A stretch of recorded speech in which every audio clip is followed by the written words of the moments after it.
getting emotional about my hair. Anything that you don't want in there, whatever those frustrations were, you're gonna have answers for them. First time to a curly hair salon? Nice. What kind of made you do it? So I straightened my hair like my whole life. I feel like I'm getting emotional about my hair. Like, I get that. We'll get into it. It can be never very liked frustrating. curly hair. I decided to start working on it, and it's been really frustrating. You in the right spot. Yeah. Whatever those frustrations were, I promise you, you're going to have answers for them. And it's not going to be this like, you know, I can't wave a magic wand, unfortunately, but you're going to have direction. You're going to be like, oh, I expected this, and I know that the next step is this, and eventually I will be here. And it's a straight shot. And it is not complicated. I know you hear a lot of words on the videos. It's like, oh, do this, do that, blah, blah, blah. It's actually do less.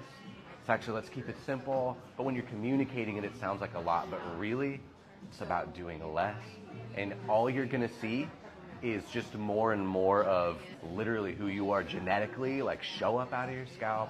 We'll talk scissors in a minute, like, you know, what we can do, what you don't want to do, but you're going to start to feel a lot better and be a lot less frustrated. And I think there's a big part of when you can understand something. So if you like are running into a problem, you're like, oh, and you don't understand it, that's infuriating, it's frustrating, it causes a lot of trauma in there and turmoil, like, you know, over time. But if you can at least understand why that's happening, you can accept it and not be so frustrated and understand that it's temporary if you kind of keep going down this path. Does that make sense? Yeah. We're gonna get you there. Don't even worry about it. It sounds like you've never had the setup that you're looking for. It sounds like you've never really had it really healthy. Let's just get you there. Let's just concentrate on health and whatever we need to do to keep you as unsurely simple as possible.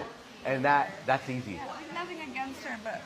Oh, no, I couldn't agree more. That's, but, yeah. I also just, like, I'm not used to spending a lot of time doing upkeep, and so that's been, like, frustrating So as well. let's call that a goal then, right? Your goal is, like, you want your hair to look great without a lot of effort. Yeah. What do we need it to be then? If that's what you want, what do you need it to be?